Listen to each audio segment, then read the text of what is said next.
L'homme est un être dont le pouvoir a été soutiré par des forces qui cherchent à contrôler la matière. Cet assassinat, puisque en fait c'est un assassinat, est perpétré à une telle échelle que le meurtre dans le monde, sous toutes ses formes, en est la phase la plus poussée, ainsi que le suicide. L'homme a été assassiné par les forces astrales qui dominent le monde de la pensée, forces qui se nourrissent de la matière mentale et émotive de l'homme, comme l'homme se nourrit de la matière végétale et animale. L'assassinat de l'homme est une condition mondiale, planétaire, et demeurera tant que l'être humain, l'ego, n'aura pas combattu les forces en lui qui lui dictent à son insu la façon de voir, la façon de réagir, la façon de vivre. L'être humain est totalement prêt à sévir contre les forces en lui qui dominent son esprit et qui empêchent son intelligence de prendre possession de la terre. Mais l'ego est faible, car il n'a été nourri que d'ordures et d'illusions. L'homme a tellement été nourri d'ordures et d'illusions qu'il lui est presque impossible, seul, sans une aide quelconque, de se sortir de ce marasme et d'exterminer en lui les forces qui cherchent à contrôler sa volonté ou à voiler son intelligence. L'être humain est un être parfaitement organisé sur le plan de l'énergie. Mais là où le désordre règne en lui, c'est là où son intelligence et sa volonté demeurent captifs d'illusions quelconques, qui font partie de l'envoûtement psychologique de l'humanité.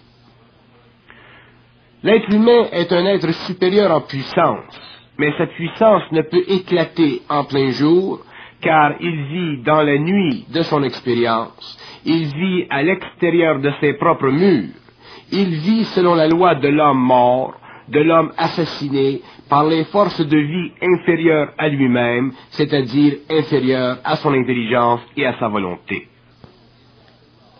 L'assassinat de l'homme est tellement grand qu'aujourd'hui il a perdu le pouvoir de savoir, de faire léviter, de faire éclater, de transmuter, etc., etc.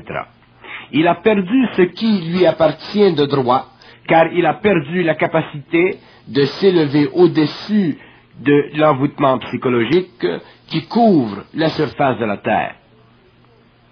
Il a l'impression d'être deux, une partie intérieure et une partie extérieure, lorsqu'en fait il n'est qu'un, et que toute perception le menant à croire qu'il est deux est une perception relevant de sa terrible condition d'être incapacité par l'aveuglement de son intelligence astralisée.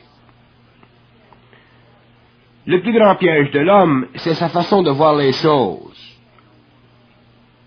Et le plus grand danger de l'homme, c'est son inhabilité de pouvoir changer sa vision, son entendement, car il a peur d'être un, il a peur d'être absolu, il a peur d'être sans réflexion. Le mystère de la religion se cache au fond de cette crainte, de cette caverne où l'ego se terre pour mieux prier afin de mieux être exploité par des forces qui lui semblent être bonnes et élevées, lorsqu'en fait elles lui enlèvent le pouvoir pour maintenir sous leur contrôle séculaire, millénaire, l'homme. L'unité de l'homme est essentielle à sa survie, à sa volonté, à son intelligence. L'homme ne peut plus vivre divisé entre le matériel et l'immatériel, entre le mortel et l'immortel, entre le temporel et l'intemporel. L'homme doit être tout à la fois, mais il ne peut l'être que s'il réussit à assassiner l'assassin. L'intérêt de l'homme doit être total, c'est-à-dire que l'homme doit vivre totalement, et pour vivre totalement, il lui faut détruire ce qui l'en empêche à l'intérieur de lui-même. L'homme est fixé à la source de la vie, mais il ne la réalise pas, car entre lui et la source s'élève le monstre qu'il a créé, la peur. La peur de tout et de rien. L'être humain est un être dont la réalité doit être unifiée avant qu'il puisse prendre mesure de lui-même et exploiter le monde matériel selon les lois du monde immatériel et le monde immatériel selon les lois du monde matériel. Sinon, comment voulez-vous qu'il réalise que le pouvoir est en lui et que le pouvoir est lui et nul autre que lui? La substance même de la vie découle de son activité sur le plan où l'esprit règne en maître. Mais non seulement l'esprit de l'homme doit régner en maître, mais l'homme aussi doit régner en maître sur les domaines organisés par l'esprit que nous appelons la matière, le végétal et l'animal. Sinon, quelle valeur a l'homme autre qu'une valeur purement expérientielle qui sert les forces dans le monde de la mort? Quand l'homme comprendra-t-il que la mort est une dimension qui le est? Quand comprendra-t-il que tout ce qui est mort, qu'il soit bon ou mauvais, est anti-homme? Quand l'homme comprendra-t-il que la religion aime la mort, car ce sont les morts qui la maintiennent, afin que l'homme les rejoigne, car dans la mort, la solitude est grande et l'esprit se meurt d'ennui. Alors que l'homme, lui, l'homme nouveau, peut vivre sans jamais mourir dans sa conscience, car elle aura détruit l'assassin de l'homme, l'envoûtement psychologique qui naît de ses pensées et torture son être. C'est à l'homme d'expliquer la réalité et non à l'esprit mort et solitaire. C'est à l'homme seul d'expliquer la mort et non à l'esprit du mort, car lui-même ne connaît et ne comprend son sort, tant qu'il ne sera pas revenu dans la matière et qu'il n'aura pas lui-même détruit l'assassin de l'humanité. L'homme n'a plus à demander à qui que ce soit de lui expliquer la réalité. C'est à lui de le faire maintenant qu'il sait comprendre le jeu de l'assassin, le jeu de l'astral. L'homme n'a qu'à parler réellement et l'esprit de la mort tremble devant ses paroles, car l'esprit de la mort sait que l'homme nouveau s'éveille sur la terre et la terre tremblera sous les pas de ce géant qui a toujours dormi. Jamais, depuis que l'homme est homme, le monde de la mort n'a autant tremblé qu'à la fin du XXe siècle. Et c'est pourquoi les forces de la mort, les forces de l'astral, les forces de l'âme s'acharneront contre l'homme nouveau pour lui arracher son panache. L'homme n'a rien à craindre de l'astral que sa propre crainte, car la crainte mène à la folie, et la folie est la douce et souriante fille de l'astral. L'homme n'a rien à craindre de la folie s'il comprend que tout ce qui est contre lui doit être détruit.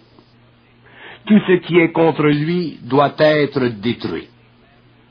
Si l'astral est contre lui, l'homme doit le voir, car ce n'est pas l'astral qui le lui montrera. L'assassinat de l'homme est beaucoup plus dangereux que l'assassinat de Dieu, car l'assassinat de Dieu était déjà une victoire pour l'homme, mais une victoire temporaire, car après Dieu, un autre Dieu apparut dans l'esprit de l'homme, et ce fut le Dieu moderne de l'impression scientifique, technologique, le Dieu de la machine. Or, l'homme est à la fois le Dieu assassiné, et demain il connaîtra des machines qui seront issues de son pouvoir sur la matière, et qui n'auront plus d'influence sur son esprit. L'assassinat de l'homme n'est réalisable que dans le combat qu'il doit mener pour s'affranchir des forces qui ne veulent pas qu'il sente l'infinité de son intelligence. Toutes ces forces sont anti-homme, car elles le prédisposent à vivre une vie qui n'est pas à sa hauteur. Tant que l'homme ne possède pas la capacité de déchirer de ses doigts le voile qui cache la conscience totale de l'énergie, il s'aperçoit qu'il est dans une impuissance et que cette impuissance fait partie de son assassinat. L'homme doit détruire le voile de l'astral, mais ce voile ne peut être déchiré qu'avec acharnement. Et cet acharnement est douloureux, car les forces ne veulent pas que l'homme sache, que l'homme puisse bénéficier du pouvoir de l'énergie qui est sans fin dans le cosmos, visible et invisible. L'homme nouveau s'acheminera petit à petit vers le soleil noir qui fait partie du centre de la Terre et qui ne peut être vu que par ceux-là qui ne sont plus fils de l'homme, mais fils de la lumière. Mais ces fils de la lumière doivent d'abord voir et reconnaître l'étoile qui brille, afin de pouvoir la suivre le long des pentes tortueuses qui mènent vers le libre chemin de l'intelligence, de la volonté créative. Sinon, la noirceur est trop dense et l'homme ne peut voir ce qui ne se voit pas seul. Il a besoin de l'impression qui fracture et ouvre et éventre le vase clos de l'envoûtement psychologique qui, depuis que l'homme est homme, le pousse à la recherche de la connaissance sans ne pouvoir découvrir que son symbole. L'assassinat de l'homme est un des grands mystères de la vie planétaire. L'homme d'aujourd'hui n'a plus la mentalité de l'homme d'hier. L'homme d'aujourd'hui, cependant, est aussi prisonnier de sa mentalité que l'homme d'autrefois. Ce qui permet à l'homme d'aujourd'hui de prendre conscience, c'est le phénomène de l'extériorisation de l'esprit de l'homme du Verseau. Chez l'homme du Verseau, l'esprit s'extériorise au lieu de s'intérioriser. Et ce phénomène aura des conséquences mondiales sur l'évolution future de l'humanité, car aucune force est plus grande, plus puissante que l'esprit, puisque l'esprit, c'est tout dans l'homme. Dans le passé, l'esprit ne pouvait s'extérioriser, car l'homme n'était pas encore au stage de l'évolution. Il était encore au stage du progrès social, alors que demain il sera prêt pour l'évolution de l'esprit. Maintenant que le progrès social aura atteint son point culminant avec l'âge de l'électronique.